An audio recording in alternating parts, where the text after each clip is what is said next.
नामदू अनुसल्ली अल्लाह। जम्मू कश्मीर के जो सियासी हालात है वो हम सबके सामने आया हैं। कल के दिन उमर साहब जिस तरह की बातें कह रहे थे कि भाई, और उमर साहब की पार्टी के जो वादे थे असेंबली इलेक्शन से पहले 370-35 की बड़ी बड़ी बातें थी, प्री 53 स्टेटस की बात थी। वही उमर साहब जो कुछ दिनों पहले बीजेपी के नेशनल वाइस प्रेसिडेंट जे पांडा से मिले कश्मीर में, वो कल हमारे को बता रहे हैं कि भाई मेरे पास दो ऑप्शंस थी, मैं बीजेपी के साथ नहीं गया हूं, या मैं स्टेटहुड के लिए बीजेपी के साथ नहीं जाऊंगा। पहले तो मैं हैरान हूं, कश्मीर की आवाम भी हैरान है।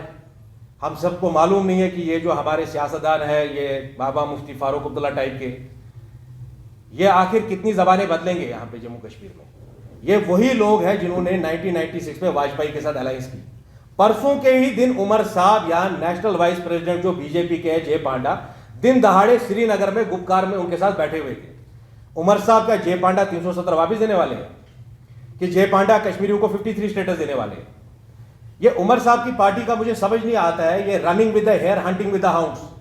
ये मजलूम भी खुद ही है और जालिम भी खुद ही है। इन जालिमों में बहुत सारे ऐसी जो है कैरेक्टर्स हैं। एक स्पेशल जो खास कैरेक्टर मैं आपको बोलना चाहता हूं वो है आगा रोला साहब, जो एमपी है फारूक अब्दुल्ला के, जो 20 साल से फारूक अब्दुल्ला की पार्टी में है। उसी फारूक अब्दुल्ला की पार्टी में जिसने 87 का इलेक्शन रिग किया, उसी फारूक अब्दुल्ला की पार्टी में जिसने सैफुद्दीन सोज को अपनी पार्टी से बाहर निकाल दिया क्योंकि उसने वाजपेयी के खिलाफ क्रॉस वोटिंग कर दी। आगा रोला साहब उस पार्टी में 20 साल से है। यह आगा साहब का भी यही राग अलाप रहे हैं, बीजेपी बीजेपी। आगा साहब मुझे एक बात बताइए, जब आप उस पार्टी में गए, आप फारूक अब्दुल्ला को एक लीडर तस्लीम करते। उस पार्टी का प्रेसिडेंट फारूक अब्दुल्ला है, नेशनल कॉन्फ्रेंस फारूक का। आगा साहब तो प्रेसिडेंट नहीं है। आगा साहब वहां जस्ट एक मेंबर है और आप अब मेंबर ऑफ पार्लियामेंट है।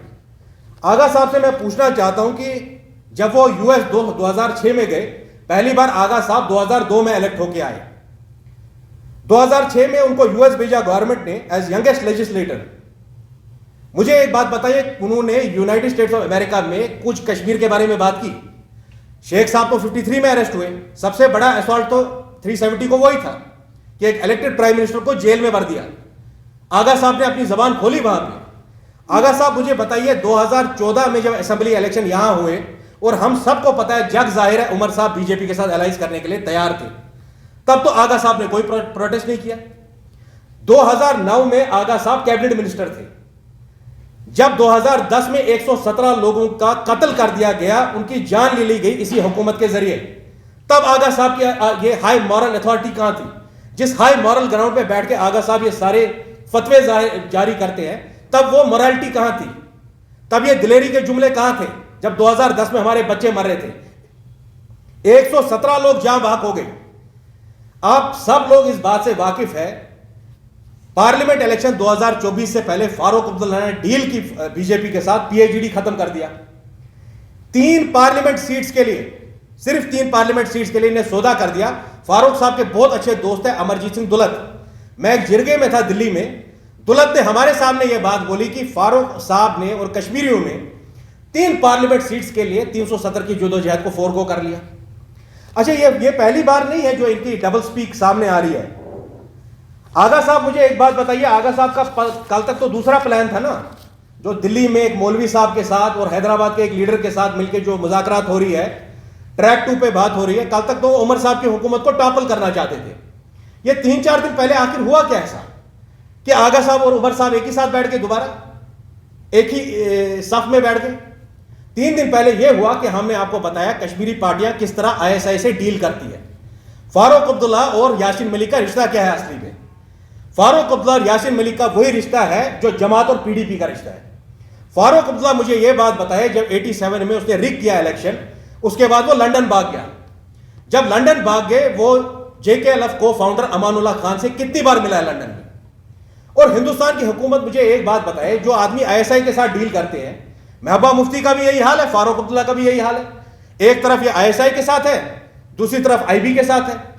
एक और, मुझे माफ करिएगा, आप लोगों को मत, कश्मीरियों को बुरा लगेगा, एक और हमारे लश्कर मायसूमा थे, वो मंडेला थे यहाँ के, वो खुद को गांधी बोलते थे। गांधी ने एफिडेविट लिखा है तिहाड़ जेल में कि मैं आईबी के डायरेक्टर से मिलता था। गांधी जी मुझे ये बात बता दीजिए, आपका और फारूक अब्दुल्ला का क्या रिश्ता है? फारूक अब्दुल्ला अमानुल्लाह खान का क्या रिश्ता है?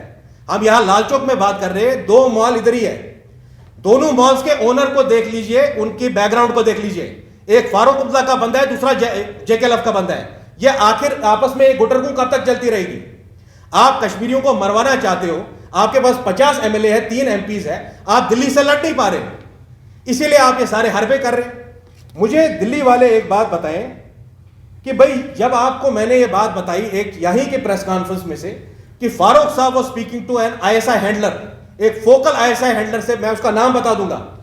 अगर होम मिनिस्टर जब यहां आएंगे अमित शाह, उनकी पार्टी से मेरे लाख इख्तलाफ एक तरफ, मैं आज भी ये बोल रहा हूं, मेरी पार्टी का एक ही नारा है कि हम मसले कश्मीर पे कोई कॉम्प्रोमाइज नहीं करेंगे, 370 पे कोई कॉम्प्रोमाइज नहीं करेंगे। मगर इसका यह मतलब नहीं है कि आईएसआई के लोग दोबारा यहां आग लगाएं।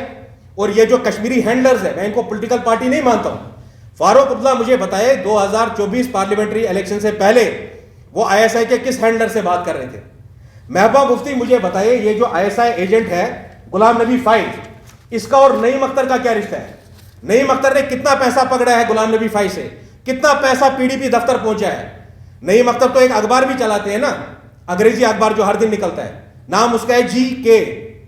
ये जो GK अखबार नईम अख्तर चला रहे हैं 90 से, इसको कितना आईएसआई का पैसा मिला है?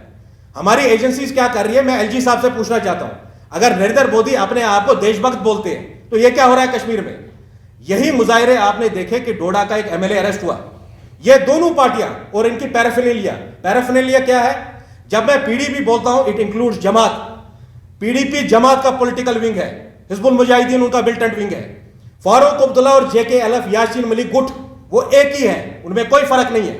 हम सबूत दे देंगे इसका। नारबल तुल नर्सरी में 300 कनाल की जमीन की दलाली हुई, उस वक्त कमिश्नर सेक्रेटरी रेवेन्यू कौन था? वो फारूक अब्दुल्ला का बंदा है, आज भी एमएलए है, नाम दे दूंगा मैं उसका। जो तुल नर्सरी लैंड स्कैम है, जमीन बेचते थे जेकेएलएफ वाले, और सेक्रेटरी जो रेवेन्यू था वो तो फारूक अब्दुल्ला का बंदा था, वो आज एमएलए भी है बदनसीबी से। तो हमारी एनआईए, हमारी आईबी क्या कर रही है?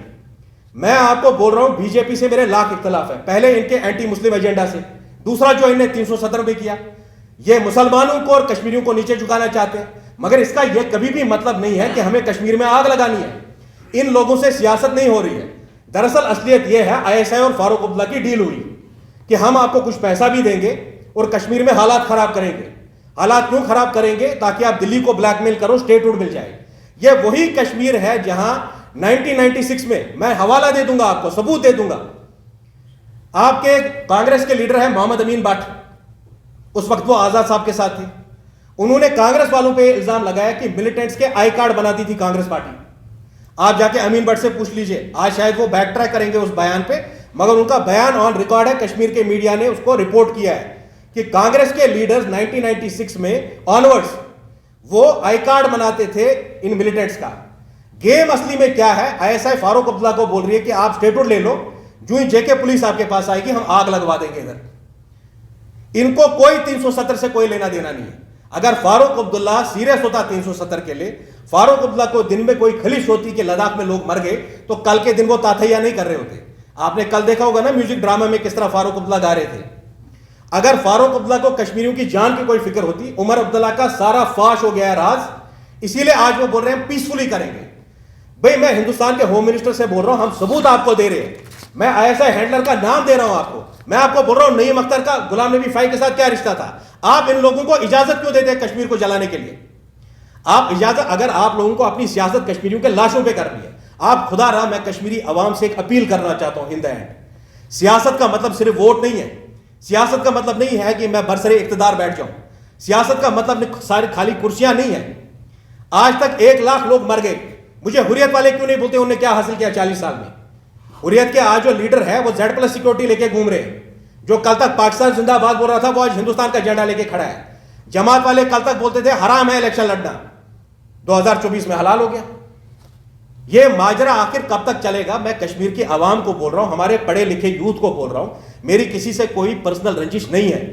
मैं सिर्फ एक चीज चाहता हूं कि हम अपने सियासी मकासद के लिए, चाहे वो 370 हो, 35A हो, मसले कश्मीर का हल हो, यह जदोजहद तो कश्मीर के सियासतदानों को करनी है।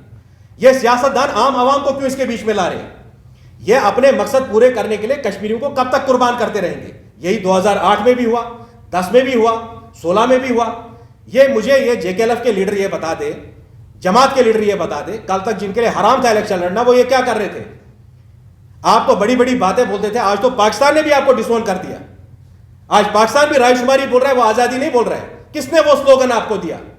मैं कश्मीरी अवाम से, अपने बच्चों से मोदबाना गुजारिश कर रहा हूं। बेशक हमारी गवर्नमेंट ऑफ इंडिया से ग्रीवेंसेस है, हमारी कांग्रेस से ग्रीवेंसेस है, हमारी बीजेपी से ग्रीवेंस है। इसका मतलब यह नहीं है हमें इनके एजेंडा का शिकार होना है। उमर साहब को अपनी कुर्सी मजबूत करनी है, इसका मतलब नहीं है इसकी जद में हो जाएंगे हमारे बच्चे। जो लद्दाख में हुआ, मैं आपको कह रहा हूं, external agencies are interfering in this, और हमारी LG दोनों हुकूमतें सो रही हैं। मैंने परसों की प्रेस कॉन्फ्रेंस में भी कहा LG मनोज सिन्हा साहब को, आपकी पार्टी बीजेपी से मेरी कोई दोस्ती नहीं है, बल्कि हमारी दुश्मनी हमेशा रही है। दुश्मनी अपनी जगह, मैं कश्मीर को किसी को जलाने नहीं दूंगा, चाहे गवर्नमेंट ऑफ इंडिया जलाना चाहे या पाकिस्तानी जलाना चाहे। इस बात को आप नोट करके रख दीजिए। मैं आखिर में एक ही मोदबाना गुजारिश कर रहा हूं कश्मीर के लोगों से कि not to fall prey to this kind of agenda. ये जो फारूक अब्दुल्ला और महबूबा मुफ्ती कर रहे हैं, इनको कोई फिक्र नहीं है आपकी। आज तक 1 लाख लोग जो है वो कब्रिस्तान पहुंच गए, इनको कोई फिक्र नहीं है कश्मीरियों की। अगर आपका कोई सवाल हो तो आप कर सकते हैं।